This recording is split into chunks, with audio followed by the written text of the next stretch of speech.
Hey, it's Quadix here, and I am back. I'm assuming you guys hit 50 likes.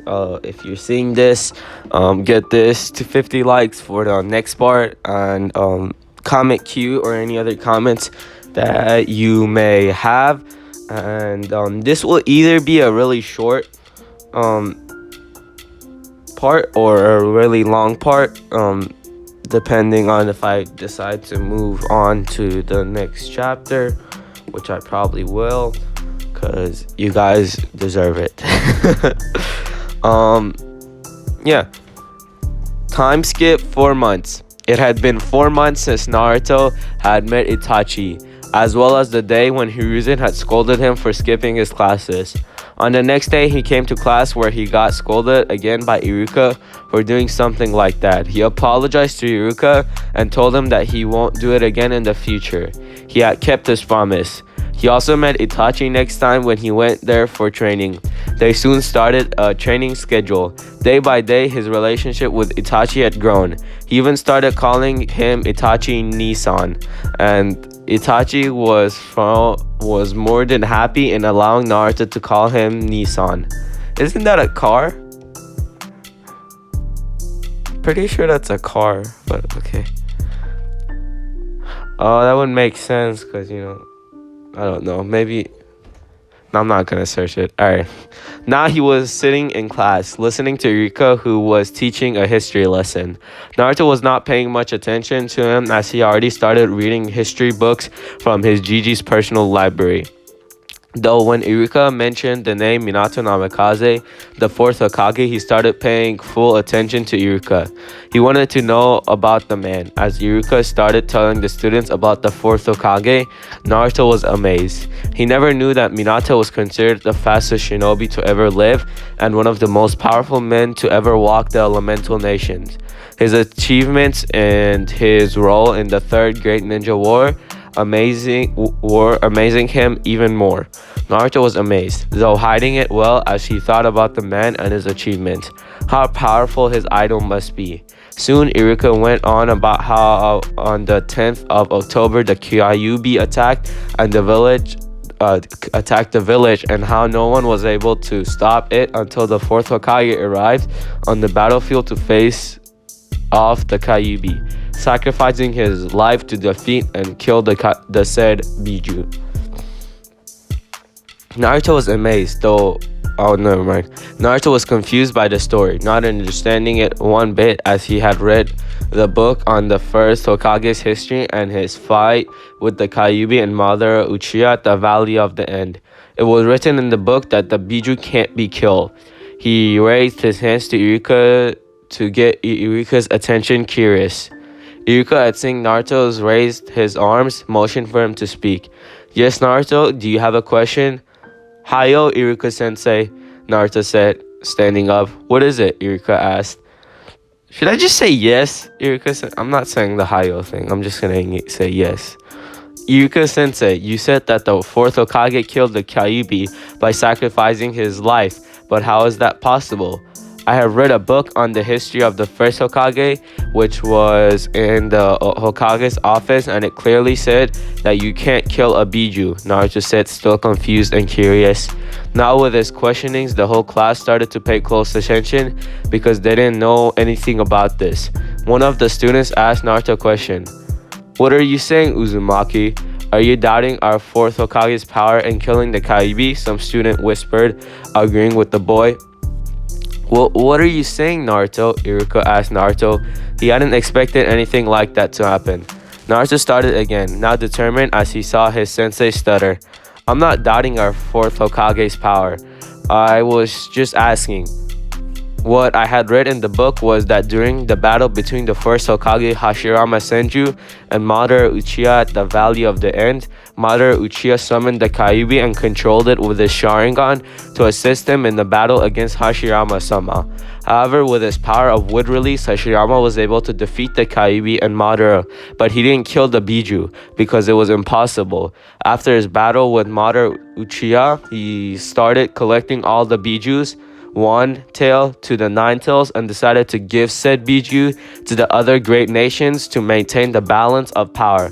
The Sand Village has the one tails, the Cloud Village has the 8 tails and 2 tails, the Stone Village has the 4 tails and 5 tails, the Mist Village has the 3 tails and 6 tails as a sign of peace and to maintain balance and power.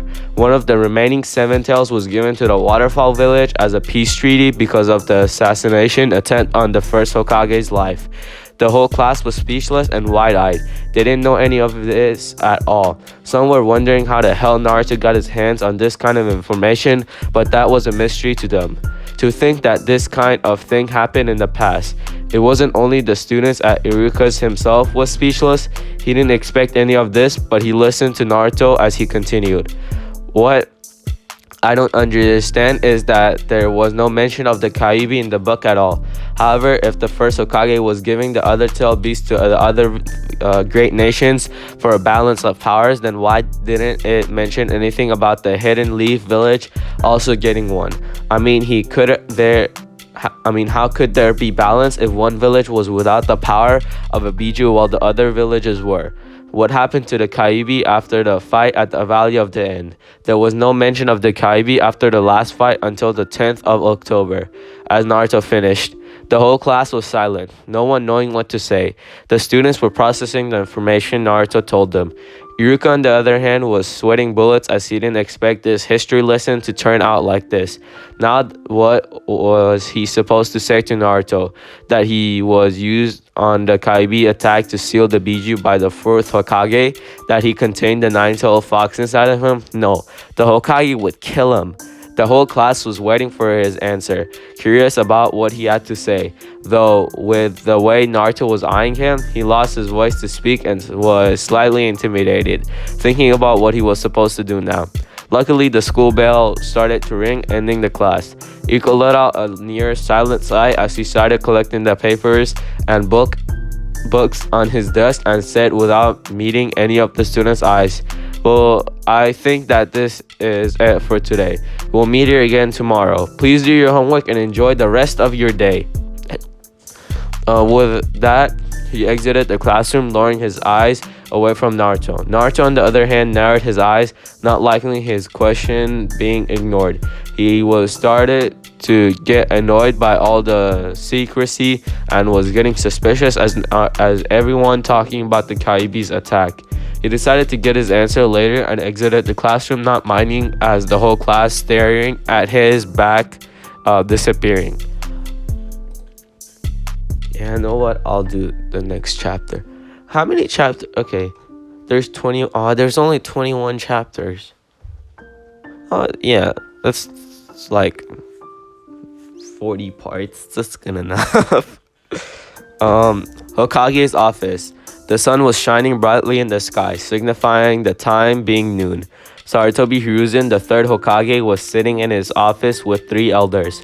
One was an old woman, while the other two were old-looking men. They were also his former teammates, now turned his advisors. They were discussing a few lax matters when suddenly they heard a knock on the door. Seeing that they were almost finished with their meeting, Hiruzen spoke. "Come in." The door opened and Naruto walked in the office. Upon noticing the village elders with the Hokage, he quickly bowed and said, "Hokage-sama, elders, I apologize for interrupting. I will come some other time if you're still busy." Izun shook his head. "It's quite alright, Iruka. We're almost finished with our discussions anyways. What brings you here in my office today?" "I want to discuss with you about one of my students in the academy, Hokage-sama," Iruka stated. Hiruzen looked at Iruka with a raised eyebrow, wondering what was so important that an academy teacher had to come here regarding one of the academy students to discuss about. That was unless the student was Naruto Uzumaki.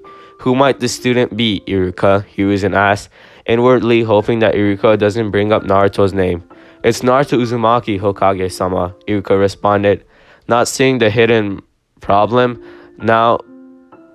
Now that got the attention of the elders, especially Danzo Shimura, because he had tried several times for Uzumaki Naruto to be handed over to him for his training so that he could mold him like a perfect shinobi, a weapon for the sake of the village. He was always denied by the third Hokage though. Hiruzen could easily read Danzo's face. He wanted to avoid any discussion about Naruto in front of him because of his interest in Naruto, but he realized that he couldn't just tell them to leave as it would lead to a pointless argument and a complicated situation. Hiruzen sighed and looked at Iruka, asking, "What about him? Did he do something now?" "Yes. No, no, Hokage-sama. It's just that I don't know how to handle him," Iruka answered nervously. He didn't really know how to explain to the Hokage about what happened during class today. Hiruzen looked at Iruka with narrowed eyes and questioned him again. "What do you mean you can't handle him, Iruka? Say it clearly so I can understand your situation." Hiruzen looked at Iruka with narrowed eyes and questioned him again. Oh, okay. Hiruzen knew that Iruka doesn't have any negative views regarding Naruto, unlike some of the other people in the village. He himself had made it clear with Iruka before the start of the academy that Iruka had assured him that he didn't hold anything against Naruto and knew how difficult his life would be without any support of family or friends. He couldn't understand now what could be the problem with Iruka, unless it has to be something else. He looked at Iruka with narrowed eyes, telling him to explain everything. Iruka saw the Hokage's look and understood the signal immediately. He quickly started explaining. "During today's lecture, I was teaching the class about the history and past of the fourth Hokage. Everything was going like normal until it came to the part about the Kyuubi attack when I finished telling the class that the fourth Hokage died killing the Nine-Tails Fox. Hiruzen and the elders saw where this was going, as it was the third Hokage's law was that the young generation did not need to be told the full truth behind the Kyuubi attack so Naruto could live a normal life, making friends among his age. Hiruzen knew that Naruto himself didn't know the truth about him being the Jinchuriki of said beast. It was being kept a secret from him and the younger generation, as Hiruzen forbid the people forever mentioning about Nine-Tails Fox being sealed inside of Naruto. The three elders were also aware of Naruto keeping a close look on Naruto's progress. For now, they decided to watch quietly from their sitting places. Hiruzen looked at Iruka, motioning for him to continue. "After I finished, Naruto asked me on how the fourth Hokage killed the Kyuubi, when the first Hokage, Hashirama Senju, couldn't kill the beast during his fight against the Kyuubi and Madara Uchiha at the Valley of the End. That's not all, Hokage-sama. He also spoke that after the fight at the Valley of the End, the first Hokage collected all the 9 Biju and gave 8 to the other great nations in the form of friendship to maintain the balance of power." Hiruzen and the three elders were shocked at hearing this. Even Danzo, who normally didn't show much emotion on his face, couldn't help himself this time. They never expected this from an academy student, but they listened to Iruka as he continued. "That's not all, Hokage-sama. After he asked me why didn't the Leaf Village get any Biju. If the first Hokage was giving the Biju to the other nations to maintain balance and power, then Konoha must have kept one for itself. He also asked why the name of the Nine-Tailed Fox was never mentioned anywhere until the day said Biju suddenly attacked the village on October 10th. Iruka finished his explanation. The Hokage and the elders knew that this was a dangerous situation that they were in with Naruto. They couldn't tell Naruto that he was the Jinchuriki of the Kyuubi. More importantly, that the Kyuubi was always in the village after the fight at the Valley of the End. As the first Hokage's wife, Minato Uzumaki, sealed the Kyuubi in herself so it could not bring any harm to others. I lost where I was. The whole truth was being kept a secret from the general populace of the village. Only a few selected people knew the truth. Koharu Utatene, who was sitting next to Hiruzen left, was an old woman. Her hair was pulled back in a twin bun, locked in place by senbon. Like her outfit, she wore a simple long-sleeve kimono closed by an obi, a jacket and sash over it. She looked at Hiruzen. "What are you going to do about this, Hiruzen?" It's a serious matter. How did he even get his hands on this information in the first place? Hiruzen, who was in deep thought, didn't respond to her as he was thinking about everything Iruka brought up. He knew that Naruto was a very smart and matured kid for his age. One day he would have to tell him the truth, but Naruto wasn't ready to know the truth yet. Hokage-sama, Iruka spoke, getting his attention, snapping him out of his thoughts. He looked at Iruka before asking, "Iruka, did he tell you where he got this information?" "Yes, Hokage-sama. He said that he read an old book on Hashirama Senju history from your personal library," Iruka responded. He was worried about what this meant for Naruto. Hiruzen mentally cursed his luck, rubbing his forehead in slight frustration.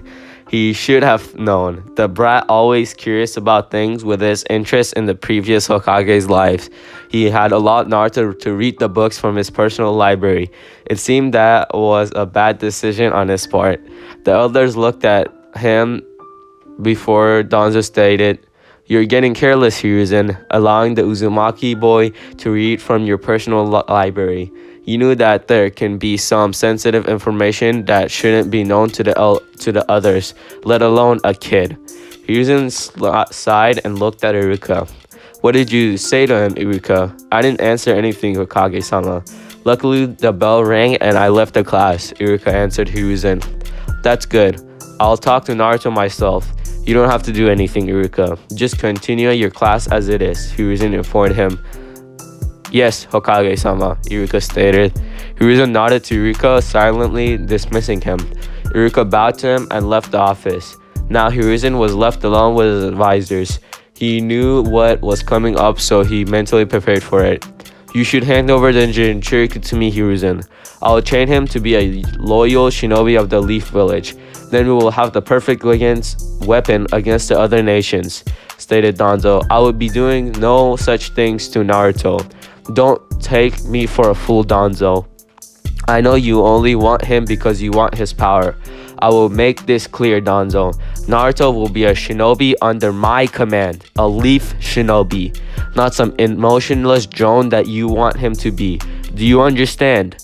Hiruzen said with narrowed eyes, his voice deadly. "It would be the best option in my opinion, letting Danzo take care of Naruto," Hiruzen spoke Hamura, who was quiet until now. Koharu also nodded, agreeing with them. "I didn't ask for any of your opinions on the matter. You three are only here for advising me, not to command me. This conversation is over. Dismissed," Hiruzen stated with a commanding tone. They tried to argue with him, but Hiruzen didn't listen to him. "I said dismissed.